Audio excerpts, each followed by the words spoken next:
Hello guys, आज हम पढ़ेंगे क्लास 12 चैप्टर 3 मैट्रिसेस के miscellaneous exercise question number 8 to 11। अगर आपने क्वेश्चन नंबर 1 to 7 वाली वीडियोस नहीं देखी है तो उनका लिंक मैंने आपको डिस्क्रिप्शन बॉक्स में प्रोवाइड कराया है, आप वहां से जाके उन्हें देख सकते हैं। अब हम स्टार्ट करते हैं हमारे आज की class, that is question number 8। If a is equal to this, show that a square minus 5a plus 7i is equal to 0। अब हमें ये प्रूव करना है कि ये इक्वेशन है ये जीरो के इक्वल है। इस इक्वेशन को जीरो के इक्वल प्रूफ करने के लिए हमें ए स्क्वायर की वैल्यू चाहिए सबसे पहले। सो ए स्क्वायर की वैल्यू किस तरीके से फाइंड कर सकते हैं हम, ए डॉट ए करके हमने यहाँ पे ए की वैल्यू पुट कर दी, यहाँ पे भी ए की वैल्यू पुट कर दी, दोनों मैट्रिसेस को क्या कर दिया, मल्टीप्लाई, दोनों मैट्रिसेस को मल्टीप्लाई किया तो हमारे पास ये रिजल्ट आ गया। उसके बाद हमें क्या चाहिए, ए, वो हमें गिवन नहीं है।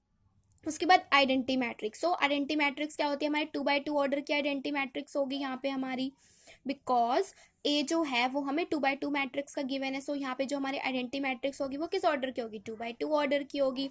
सो अब हमें सारी वैल्यूज पता चल गई। सो हमने क्या किया, एलएचएस ली और एलएचएस के अंदर सारी वैल्यूज को पुट कर दिया। ए स्क्वायर की वैल्यू पुट कर दी यहाँ से, -5 इंटू ए की वैल्यू ये गिवन थी हमें, सो हमने यहाँ पे पुट कर दी, प्लस 7 इंटू 2x2 ऑर्डर की आइडेंटिटी मैट्रिक्स क्या होती है हमारे पास, यही। सो हमने आई की वैल्यू भी यहाँ पे पुट कर दी। उसके बाद हमने क्या किया, जो 5 है वो हमारा स्केलर मल्टीप्लायर है, हमें पता है। सो हमने क्या किया, 5 को मैट्रिक्स के हर एक एलिमेंट से मल्टीप्लाई कर दिया। सो 5 3 ज़ा 15, 5 1 ज़ा 5, 5 into -1 is -5, 5 into 2 is 10, plus इसी तरीके से यहाँ पे भी 7 क्या है हमारे पास, स्केलर मल्टीप्लायर है। सो हमने क्या किया, एवरी एलिमेंट को 7 से मल्टीप्लाई कर दिया मैट्रिक्स के। सो 7 1 ज़ा 7, 7 0 ज़ा 0, 7 इंटू 0 इज 0, 7 इंटू 1 इज 7। उसके बाद हमने क्या किया, इन दोनों को सब्ट्रैक्ट कर दिया। इन दोनों को सब्ट्रैक्ट करेंगे तो हमारे पास ये मैट्रिक्स आ गई, प्लस ये वाली मैट्रिक्स एज इट इज।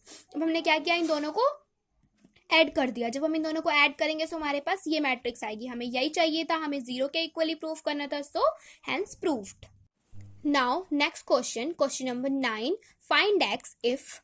हमें इस टाइप से इक्वेशन दे रखी है और हमें क्या बोल रहा है, इस वाले एक्स की हमें वैल्यू फाइंड करनी है और ये वाली इक्वेशन हमारी किसके इक्वल है, जीरो के इक्वल है। सो हमने क्या किया, सबसे पहले इन दोनों की मल्टीप्लीकेशन कर दी, इन दोनों की मल्टीप्लीकेशन की। सो हमारे पास ये मैट्रिक्स आ गई 1/3 ऑर्डर की, बिकॉज ये मैट्रिक्स किस ऑर्डर की है हमारे पास, 1/3 की, और ये क्या होगी 3/3 की। सो जो हमारे पास न्यू मैट्रिक्स आएगी वो किसकी आएगी, 1/3 ऑर्डर की। सो हमारे पास इसी की मैट्रिक्स आ गई और x4 1 ये वाली मैट्रिक्स हमने एज इट इज कॉपी कर दी, इक्वल टू 0। अब हमने क्या किया, हमारे पास ये आ गया x-2 -10, 2x -5 -3 कर दिया तो यहाँ पे क्या आ गया हमारे पास, -8। सो ये वाली matrix as it is which is equal to 0। उसके बाद हमने क्या किया, इन दोनों मैट्रिक्स की मल्टीप्लीकेशन कर दी। इन दोनों मैट्रिक्स की मल्टीप्लीकेशन करेंगे तो हमारे पास किस ऑर्डर की मैट्रिक्स आएगी, 1/1 ऑर्डर की, बिकॉज यहाँ पे रोज भी एक है, कॉलम्स भी एक है। सो हमने इन दोनों को मल्टीप्लाई कर दिया। सो हमारे पास इस टाइप से इक्वेशन आ गई। अब हमने सिंपल इक्वेशन बन गई हमारे पास, हमने इस इक्वेशन को सॉल्व कर दिया और हमारे पास x की क्या वैल्यू आ गई, +-√48। उसके बाद +-√48 को हम किस तरीके से लिख सकते हैं, +-4√3 लिख सकते हैं। उसके बाद next question, that is question number 10। A manufacturer produces 3 products XYZ which he sells in 2 markets। मतलब एक मैन्युफैक्चरर है जो 3 प्रोडक्ट्स बना रहा है XYZ, जो उसके दूसरे 2 मार्केट्स में बेचने हैं, market 1 and market 2। Annual sales are indicated below. Annual sales हमें ये गिवन है, ये हमारे पास मार्केट्स हैं 2, 1 एंड 2, और प्रोडक्ट्स हमारे पास 3 हैं, तो प्रोडक्ट्स की हमें सेल्स की वैल्यू बता रहा है कि कितनी कितनी है। अब ए पार्ट हमारा क्या बोल रहा है, if unit sale prices of x y and z are ₹2.50, ₹1.50 and ₹1.00 respectively, find the total revenue in each market with the help of a matrix algebra. अब हमें क्या दे रहा है, यूनिट सेल प्राइजेस दे रहा है, यूनिट सेल प्राइजेस दे रहा है, मतलब कि हर एक का सेल प्राइजेस दे रहा है। एक्स का कितना प्राइस है हमारे पास 2.50, वाई का कितना प्राइस है 1.50 एंड जेड का कितना प्राइस है 1.00, और हमें क्या फाइंड करना है, टोटल रिवेन्यू फाइंड करना है। सो हम देखते हैं हम किस तरीके से फाइंड कर सकते हैं। अब हमें क्या गिवन है, सबसे पहले annual sales of products can be written in the form of, जो हमें फर्स्ट दे रखा होता है उसे हम रो मैट्रिक्स के फॉर्म में लिखते हैं। ये मैंने आपको पहले भी बताया था, 3.2 एक्सरसाइज में हमने इस टाइप के क्वेश्चन किए थे। मार्केट 1 के सेल्स को और मार्केट 2 के सेल्स को हमने रो की फॉर्म में लिख दिया. सो अब unit sale prices of products can be written in the form of a column matrix. अब जो हमें यूनिट सेल प्राइजेस दे रखे थे उन्हें हम किस फॉर्म में लिखेंगे, कॉलम मैट्रिक्स की फॉर्म में लिखेंगे. उसके बाद हमें फाइंड क्या करना था, टोटल रिवेन्यू फाइंड करना था. तो टोटल रिवेन्यू किस तरीके से फाइंड हो जाएगा, हमारे पास total revenue in market 1 can be represented in the form of a matrix as, ये हमारा मार्केट 1 का होगा, फाइंड होगा जो मार्केट 1 की हमने जो भी थी हमारे पास एनुअल सेल्स वो लिखी. उसके बाद हमने यूनिट सेल प्राइजेस लिखा, दोनों को क्या कर दिया हमने मल्टीप्लाई. सो हमारे पास क्या आंसर आ गया 46,000 rupees. And the total revenue in market 2 can be represented in the form of a matrix S. अभी हमने क्या फाइंड किया था, मार्केट 1 का. अब हम इसी तरीके से मार्केट 2 का फाइंड करेंगे. मार्केट 2 का जो एनुअल सेल्स थी वो हमने यहाँ पे लिख दी. उसके बाद जो हमें क्या गिवन थे, यूनिट सेल प्राइजेस गिवन थे, इन दोनों को हमने क्या कर दिया, मल्टीप्लाई कर दिया. अब हमने इन दोनों को मल्टीप्लाई किया, सो हमारे पास 53,000 रुपीज आ गए. सो the total revenue in market 1 is rupees 46,000 and the market 2 is rupees 53,000. अब हमारे पास रिवेन्यू आ गए टोटल मार्केट 1 का भी मार्केट 2 का भी, क्योंकि हमें क्वेश्चन में यही बोल रहा था कि हमें मार्केट 1 और मार्केट 2 का अलग अलग से बताना है कि हमारे पास क्या आएगा टोटल रिवेन्यू. अब हमारे पास बी पार्ट है, if the unit cost of the above 3 commodities are rupees 2.00, rupees 1.00 and 50 paise respectively, find the gross profit. अब हमें क्या फाइंड करना है, ग्रॉस प्रॉफिट फाइंड करना है. अब और हमें ये क्या गिवन है, यूनिट कॉस्ट गिवन है. नाउ हमें क्या फाइंड करना है, ग्रॉस प्रॉफिट फाइंड करना है. सो प्रॉफिट किस तरीके से फाइंड कर सकते हैं, हम जितने का भी हमने बेचा है, मतलब सेलिंग प्राइस में से अगर हम कॉस्ट प्राइस को माइनस कर दे तो हमारे पास प्रॉफिट आ जाएगा. ठीक है, सो हमें यही करना है. सेलिंग प्राइस हम फाइंड कर चुके हैं. जो मार्केट 1 का सेलिंग प्राइस है वो क्या है हमारे पास 46,000, और जो मार्केट 2 का है वो सेलिंग प्राइस कितना है हमारे पास 53,000. अब हमें क्या फाइंड करना है, कॉस्ट प्राइजेस, और उसकी जो कॉस्ट दे रखी है वो हमें ये तीनों दे रखी है. सो इस तरीके से सबसे पहले हम क्या करेंगे, टोटल कॉस्ट फाइंड करेंगे दोनों मार्केट की, मार्केट 1 और मार्केट 2 की. उसके बाद हम क्या करेंगे, सेलिंग प्राइस में से कॉस्ट प्राइस को माइनस कर देंगे, फिर हमारे पास प्रॉफिट फाइंड हो जाएगा इस तरीके से. सो हमने यही किया है. The total cost prices of all the products in the market 1 can be represented in the form of a matrix as. हमें एनुअल सेल्स प्राइजेस ये दे रखा था मार्केट 1 का, वो लिखा हमने यहाँ पे रो फॉर्म में. उसके बाद हमने कॉलम फॉर्म में हमने जो हमें ये कॉस्ट प्राइजेस दे रखे थे वो लिख दिए. 50 पैसे में दे रखा था, सो हमने 50 पैसे को रुपीज में कन्वर्ट कर लिया. सो हमारे पास क्या आ गया 0.50 रुपीज. सो इन दोनों की हमने मल्टीप्लीकेशन कर दी. सो हमारे पास क्या आ गया 31,000 रुपीज. अब हमारे पास सेलिंग प्राइस भी है और कॉस्ट प्राइस भी है. सो सेलिंग प्राइस में से अगर हम कॉस्ट प्राइस माइनस कर देंगे तो हमारे पास प्रॉफिट फाइंड हो जाएगा. सो हमने यही किया है.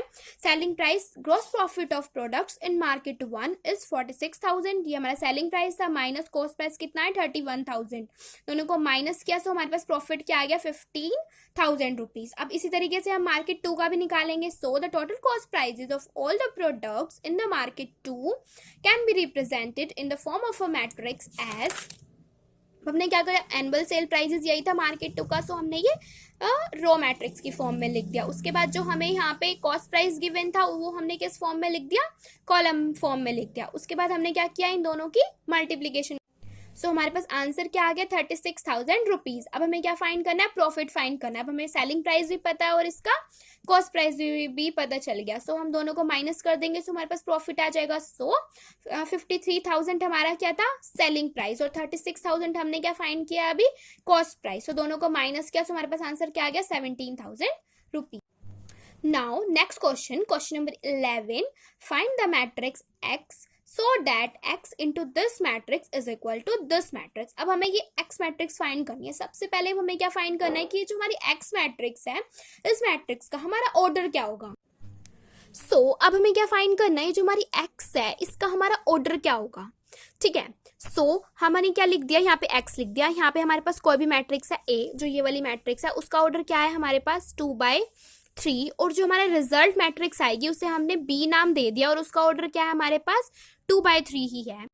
फर्स्ट कंडीशन जो हमें ध्यान में रखनी होती है मैट्रिक्स मल्टीप्लिकेशन करते वक्त, वो क्या होती है, जो इसका रो होता है वो इसका क्या होता है, कॉलम. सो हमें यहाँ पे तो वैल्यू पता चलेगी कि जो हमारे कॉलम की वैल्यू होगी वो क्या होगी 2. अब हमें रो की वैल्यू फाइंड करनी है. सो ये दोनों तो सेम हो गए. सो हमारे पास जो इक्वल टू में मैट्रिक्स आती है वो किस ऑर्डर की होती है, ये और इसकी ऑर्डर की होती है. सो 3 तो है यहाँ पे बिल्कुल सही, और जो ये रो है ये क्या होगी 2. सो जो हमारी एक्स मैट्रिक्स होगी वो किस ऑर्डर की होगी 2/2. 2 ऑर्डर की। सो हमने क्या किया, 2 बाय 2 ऑर्डर में हमने वेरिएबल्स ले लिए ए बी सी डी। आप कोई भी वेरिएबल असाइन कर सकते हैं, मैंने a b c d variable assign किया। सो 2 बाय 2 मैट्रिक्स यही होती है। सो हमने क्या कर दिया, 4 वेरिएबल्स ले लिए। उसके बाद हमने ये वाली मैट्रिक्स को एज इट इज कॉपी कर लिया और ये वाली मैट्रिक्स को भी एज इट इज कॉपी कर लिया। उसके बाद हमने क्या किया, इन दोनों की मल्टीप्लीकेशन कर दी, दोनों की मल्टीप्लिकेशन कर दी। सो हमारे पास ये मैट्रिक्स बन गई और इक्वल टू दिस। अब 2 मैट्रिसेस इक्वल हैं तो उनके कॉरेस्पॉन्डिंग एलिमेंट्स क्या होंगे, इक्वल। सो इस तरीके से हमारी 6 इक्वेशंस बन गई, that is a plus 4b is equal to -7, 2a plus 5b is equal to -8, 3a plus 6b is equal to -9, c plus 4d is equal to 2, 2c plus 5d is equal to 4, 3c plus 6d is equal to 6। अब हमें 4 variables की value find करनी है, that is a b c और d। इसी तरीके से अब हमने क्या किया, हमने फर्स्ट 2 मैट्रिसेस ले ली और हमने ए और बी की वैल्यू को फाइंड किया। किस तरीके से किया, फर्स्ट मैट्रिक्स को हमने यहाँ पे कॉपी कर लिया। उसके बाद हमने इस मैट्रिक्स की हेल्प से ए की वैल्यू फाइंड करी, ए इज इक्वल टू -7 -4b। अब हमने क्या किया, इस वैल्यू को हमने इक्वेशन नंबर 2 में पुट कर दिया। इक्वेशन नंबर 2 में पुट किया, सो हमने वैल्यू फाइंड करी। उसके बाद हमारी b की वैल्यू क्या आ गई, -2 आ गई। सो हमारे पास b की वैल्यू फाइंड हो चुकी है, तो अब हम a की इजिली फाइंड कर सकते हैं। Put b in equation number 7। अब हमने जो a की वैल्यू फाइंड करी थी, यहाँ पे पुट करी थी, उसी के अंदर हमने क्या कर दिया, b की वैल्यू को पुट कर दिया। b की वैल्यू को पुट कर दिया, सो यहाँ पे हमने b की वैल्यू को पुट कर दिया। सो हमारे पास a की वैल्यू क्या आ गई, 1 आ गई। अब हमारे पास a और b की वैल्यू फाइंड हो गई। उसके बाद हमें किसकी फाइंड करनी है, c और d की। सो अब हमने क्या किया, इक्वेशंस ले ली, c plus 4d is equal to 2 वाली। उससे क्या कर दिया, हमने c की वैल्यू फाइंड कर दी। इस तरीके से हमने c is equal to 2 - 4d। अब इस c की वैल्यू को मैंने इक्वेशन नंबर 5 में पुट कर दिया। इक्वेशन नंबर 5 क्या थी, हमारे पास ये थी। सो हमने यहाँ पे c की वैल्यू पुट कर दी। इस तरीके से हमारे पास d की वैल्यू क्या फाइंड हो गई, 0। अब d की वैल्यू आ गई तो हम c की इजिली फाइंड कर सकते हैं, put d in equation number 8। Now हमने जो d की वैल्यू हमारे पास यहाँ से फाइंड हुई थी, उसको हमने इक्वेशन नंबर 8 में पुट कर दिया। सो हमारे पास c की वैल्यू भी आ गई 2। अब हमारे पास a की भी वैल्यू आ चुकी है, b की भी वैल्यू आ चुकी है, c की भी वैल्यू आ चुकी है और d की भी वैल्यू आ चुकी है। सो हमने x मैट्रिक्स में सबकी वैल्यूज पुट कर दी। डेट इज a की क्या आई थी हमारे पास 1, b की क्या आई थी -2, c की क्या थी 2, d की क्या थी 0। इस तरीके से हमारी x मैट्रिक्स फाइंड हो गई। मैंने ए बी सी और डी की वैल्यू को फाइंड करने के लिए सब्स्टिट्यूशन मेथड लगाया, बट आप एलिमिनेशन मेथड से भी कर सकते हैं। बस हमें इक्वेशंस गिवन है और हमें उनकी वैल्यूज निकालनी है, वो आपकी मर्जी है कि आप किस मेथड से उसे निकालना चाहते हैं। Now that's all for today guys. I hope आपको आज का वीडियो पसंद आया होगा। अगर आपको आज का वीडियो पसंद आया है तो प्लीज 3 मैजिकल थिंग्स कर दीजिए, लाइक शेयर एंड सब्सक्राइब। और इस वीडियो में मैंने आपको जो भी पढ़ाया है उसके नोट्स का लिंक मैंने आपको डिस्क्रिप्शन बॉक्स में दे दिया है, आप वहां से जाके उन्हें डाउनलोड कर सकते हैं। Thank you.